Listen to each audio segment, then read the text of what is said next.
பயத்துல தெரிஞ்சு போச்சு அவங்களுக்கு. இந்த ராயபுரம் தொகுதியை பொறுத்தவரையில் மகத்தான வெற்றி, இரட்டை இலை, அனைத்து இந்திய அண்ணா திராவிட முன்னேற்ற கழகம் நான் வெற்றி பெறுவேன் என்று உறுதியாயிடுச்சு. எனவே இப்போ அந்த பித்து பிடிச்சி அவர்கள் பார்த்தீங்கன்னா போராட்டங்கள்ல ஆதரவு இல்லை. நீங்க பாருங்க இந்த எழுச்சி எப்படி இருக்கு பாருங்க. அந்த அளவுக்கு இன்னைக்கு ஒவ்வொரு நாளும் பார்த்தீங்கன்னா நாள் ஆக பார்த்தீங்கன்னா 3000-4000 பேர் அவங்களா திரண்டு வராங்க, பொதுமக்களா திரண்டு வராங்க. அந்த அளவுக்கு ஒரு வெறுப்பு இந்த தொகுதியில திமுக மேல. இது அவங்களுக்கு தெரிஞ்சு போச்சு இன்டெலிஜென்ஸ் மூலமாகவும். ஏன்னா கவர்மெண்ட் வச்சிருக்காங்க. இப்போது காபந்து சர்க்கார் தான், இந்த சர்க்கார் கிடையாது, காபந்து சர்க்கார். அதுக்கு அப்படி இருந்தா கூட மறைமுகமா அந்த இன்டெலிஜென்ஸ் கொஞ்சம் அவங்களுக்கு சப்போர்ட் பண்ணும். இந்த மாதிரி இந்த தொகுதியில மகத்தான வெற்றி அதிமுக பெறும், ஜெயக்குமார் வெற்றி பெறுவாரு. இதை என்ன பண்ணலான்ட்டு அதுக்கு இந்த மாதிரி ஃபேக் நியூஸ். முதல் கடை என்ன பண்ணுவாங்க, இந்த இதுல பேர்னா வேட்பு மனுவை பொறுத்தவரையில ராயப்பேட்டையில இருந்து ஒருத்தரை, திருவள்ளிக்கில இருந்து ஒருத்தரை எடுத்து பிடிச்சி என் பேர்லயே டி ஜெயக்குமார்னு, இன்னொரு பேர் ஏ ஜெயக்குமார். எப்படிப்பட்ட ஒரு கீழ்த்தரமான ஒரு புத்தி பாருங்க. அது மக்கள் அவ்வளோன்னா விழிப்புணர்வு இல்லாமல் இருக்காங்க. இன்னைக்கு சிம்பிள் இருக்கு, என்னுடைய அழகான முகம் இருக்கு, இது பார்த்த உடனே தெரிஞ்சிடும் பளிச்சுன்னு. கூட எனக்கு பெரிய ப்ளஸ் பாயிண்ட் அது.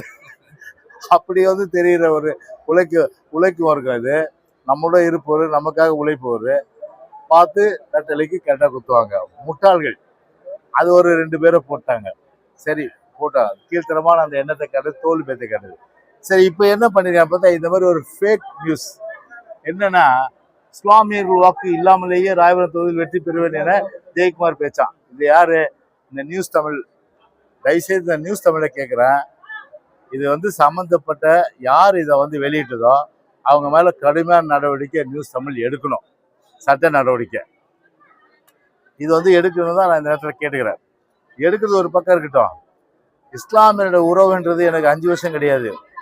இன்னைக்கு ராயபுரத்தில் பார்த்தீங்கன்னா பிறந்து வளர்ந்து காசிமேட்டில் அதிகமான அளவுக்கு பார்த்தீங்கன்னா இஸ்லாமிய நண்பர்களோடு ஒரே கட்டிலில் புரண்டு பட்டவங்க நாங்கள்.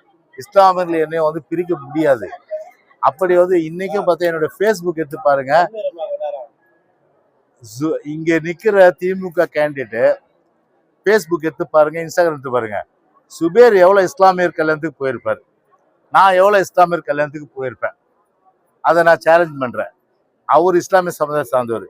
அவர் எத்தனை இஸ்லாமியர் கல்யாணத்துக்கு போயிருப்பாரு. நான் ஏழை எளிய மக்கள், நடுத்தர மக்கள், எல்லா தரப்பட்ட மக்களோட இஸ்லாமிய கல்யாணத்துக்கு நான் போயிருக்கேன். நான் சேலஞ்ச் பண்ணி சொல்கிறேன், உங்களோட அதிகமான அளவுக்கு நல்லது கெட்டதில் கலந்து நான் வேண்டிதான். நான் தொகுதியை பற்றி தெரிஞ்ச மாஸ்டர் டிகிரி படித்தவன். இப்போதான் வராரு அவர் எல்கேஜி படிக்கிறதுக்கு. எங்க தொகுதி பற்றி தெரிஞ்சுக்கிறது. எல்கேஜிக்கும் மாஸ்டர் டிகிரிக்கும் வித்தியாசம் இல்லை, ஒன்று மட்டும் சொன்னேன். என்னையும் சரி இஸ்லாமிய மக்களையும் எந்த சக்தியாலும் பிரிக்க முடியாது. எனவே ஒரு சிறுபிள்ளைத்தனமான ஒரு எல்லாமே ஒரு நகைப்புக்குரிய ஒரு சிரிப்புக்குரிய விஷயமா தான் நிச்சயமா பார்க்க முடியாது. இதுவெல்லாம் அவருடைய தோல்வி பயத்துல இது போன்ற ஒரு ஃபேக் நியூஸுங்களை அவங்க இப்போ ஒரு வெளியிட்டு இருக்காங்க. அது நியூஸ் தமிழ். அடுத்தது உங்க டிவிலாம் கூட வரேன்னு நினைக்கிறேன். எல்லாம் பார்த்தா ஒரு நோட்டீஸ் அனுப்புங்க. இந்த மாதிரி ஒரு கீழ்த்தரமான புத்தி கிடையாது. ஏன்னா நேரடியாக எதிர்க்கணும் இல்லையா? அந்த நேரடியாக எதிர்க்க ஒரு வக்கீல் இல்லாத ஒரு கோழைத்தனமான ஒரு பிற்போக்குத்தனமான ஒரு என்ன சொல்றதுன்னா ஒரு இந்த மாதிரியான ஒரு விஷயத்தை பண்ணும்போது அவர்களை விட பார்த்தா ஒரு மிக மிக ஒரு கோலை நிச்சயமா இருக்க முடியாது. நேரடியா வாங்க, அதை வர்றதுக்கு வக்கீல்ல. ஆனா இது போன்ற ஒரு பின்புற வாசல் கூட அந்த மாதிரி ஃபேக் நியூஸ்லாம் கொடுத்தா எந்த ஒரு மக்களும் சரி, அது இந்துவாக இருந்தாலும் கிறிஸ்தவராக இருந்தாலும் சரி. நான் பாரு இப்போ நாமினேஷன் பண்ண மட்டும் இல்லை, ஆரம்ப காலத்துலேருந்து எத்தனை சர்ச்சஸ் போயிருக்கேன், ஃபேஸ்புக் எடுத்து பாருங்க.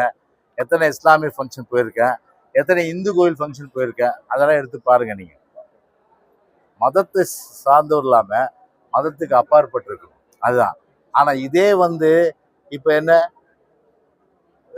திமுக கேண்டிடேட் ஒரு இந்து கோயில் போறாரு, ஒரு பொட்டு வைக்கிறாங்க. அது அழிக்க வேண்டிய அவசியம் என்ன இருக்கு? சரிதானே? நான் நேத்து வந்தீங்க, நீங்க உங்க டிவிலாம் வைரல் ஆச்சு. ஒரு பாங்கு ஊதுறாங்க, நம்முடைய இது அல்லாஹ்வுடைய அந்த திருவருள் நமக்கு கிடைக்குது அப்படி நினச்சி எவ்வளோ சந்தோஷமா நானும் 2 நிமிஷம் பிரச்சாரத்தை நிறுத்திட்டேன், மைக்கெல்லாம் கீழே இறக்கிட்டேன், பேச்சை நிறுத்திட்டேன். எல்லாம் நான் வந்து மதிப்பு கொடுக்குறேன்ல. அது மாதிரி வந்து எல்லா மதத்தையும் மதிக்கின்ற அந்த மாண்பு வேணும். அந்த மாண்பு இல்லாம ஒரு கோயிலுக்கு போயிட்டு வந்து ஒரு டிவியில நான் பார்த்தேன். அதை வந்து எப்படின்னா அந்த பொட்டை உண்மையிலேயே வந்து ஒரு இது வச்சு அழைக்கிற மாதிரி, எது கையில கூட அழைச்சா பரவாயில்ல, அப்படியே ரப்பரை வச்சு அதை இது ஒரு ப்ரஷ்ஷை வச்சு இன்னும் கேட்டால் வந்து ஒரு சகப்பு பெயிண்ட் அடிச்சுட்டு போல இருக்கு. அந்த லெவலுக்கு ஸ்க்ரப் பண்ணி அழிச்சார். அது எதுக்கு இதெல்லாம் சரிதானா? மதத்தை தாண்டி ஒரு முக்கியமா மனுஷனுக்கு இருக்க வேண்டியது மனித நேயம். அதான் உண்மையிலேயே வந்து போற்றத்தக்கது. இல்ல, இஸ்லாமிய வாக்காளர்கள் பொறுத்தவரை அவங்களுக்கு தெரியும் யார் நம்முடைய நண்பன், இப்போ வந்து யார் திடீர்னு வந்திருக்காங்கன்னு தெரியும். அதனால அவர்கள் பொறுத்தவரை நல்ல முடிவு எடுப்பாங்க. ஏன்னா எதுவாக இருந்தாலும் சரி, ஒரு கஷ்ட நஷ்டத்துல தாங்கும் போது தான் அவருடைய அருமை தெரியும். ஏன்னா அந்த வகையில் 5 வருடம் வந்து அவருடைய இன்ப துன்பத்துல நான் கலந்துருக்கிறேன், கஷ்ட நஷ்டத்துல நான் பங்கு பெற்றிருக்கிறேன். அப்படி இருக்கும்போது நிச்சயமா அதுக்கு ஒரு மரியாதை இருக்குல்ல, அதுக்கு ஒரு வேல்யூ இருக்குல்ல. கண்டிப்பா அதனுடைய மதிப்பு வந்து நிச்சயமா அவர்கள் அதை உணர்ந்து கண்டிப்பா இஸ்லாமிய மக்களுடைய வாக்குகள் வந்து எனக்கு தான் வரும். இல்ல, அந்த வீடியோ பார்த்தா வேத்தது தொடச்ச மாதிரி இல்லையே, நீங்களே பாருங்க. அதை அந்த வீடியோ எப்படி இருந்தது? நீங்க வந்து இஸ்லாமிய மதத்தை நான் மதிக்கிறேன், கிறிஸ்துவ மதத்தை மதிக்கிறேன், இந்து மதத்தையும் மதிக்கிறேன். எந்த மதத்தையும் அவமானப்படுத்தக்கூடாது. அதான் என்னுடைய கேள்வி. அது சரிதானா? தோல்வி பயம் வேட்பாளர் மாற்றம் கூட அந்த தோல்வி பயம் தானா? ஏற்கனவே 5 வருஷம் எம்எல்ஏ வந்திருக்காரு.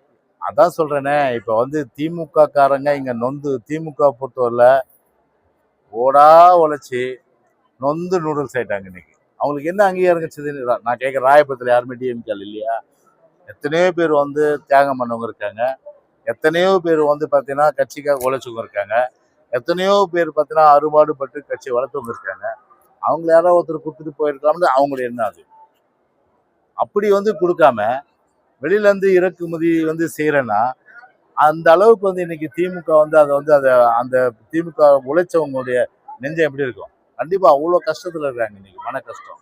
அதனால இது எந்த நிலையில அது அவங்களுடைய உட்கட்சி பிரச்சனை.